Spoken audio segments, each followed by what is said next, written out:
Түркістан облысына қарасты Еңбекші ауылындағы жол апатынан бір отбасының 5 баласы қаза тапты. Ал көлік тізгінінде биыл ғана мектеп бітірген бойжеткен болыпты. Оқиғаның әзірге мәлім мән-жайын тілші жеткізсін. Түлкібас ауданына қарасты Еңбекші ауылының маңында болған адам шошырлық апаттан аман қалған бір бала бар. Ауыр жарақатпен ауруханаға жеткізілген, оның жағдайы әлі де ауыр. Әзірге ата-анасы баланың жағдайына қатысты қандай да бір ақпарат таратпауды өтінді. Ал опат болғандардың бәрі қыздар екен. Олардың арасында мектеп оқушылары мен студенттер бар. Ауыл тұрғынының айтуынша, көлік тізгінінде болған бойжеткен биыл ғана мектеп бітіріпті. Үйіне көңіл айтып барып келдік. Байқұстар бәрі боздап жылап отыр. Қыз екен біреуі. Мен немереммен оқиды екен, соғыз екен дейді ғой рөлде. Қатты айдағанда қырдан.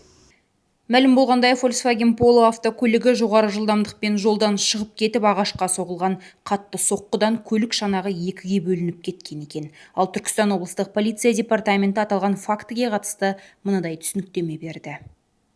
5 адам қаза тауып, 1 адам жарақат алған жол-көлік оқиғасы бойынша қылмыстық іс қозғалды. Алдын ала мәлімет бойынша, көлік жүргізушісі рөлге ие бола алмай, жол жиегіндегі ағашқа соғылған.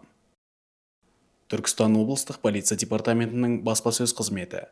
Қоса кетейік, Түркістан облысы жол апатынан қаза тапқандар саны бойынша алдыңғы орында тұр. Бас прокуратура берген ақпарға сүйенсек, 2026 жылдың 5 айының өзінде өңірде 461 жол-көлік оқиғасы тіркеліп, салдарынан 100 адам опат болыпты. 573 адамның түрлі дәрежеде жарақат алғаны тағы бар. Мадина Оқас, Дәулет Акимов, Қордай 24 Ньюс.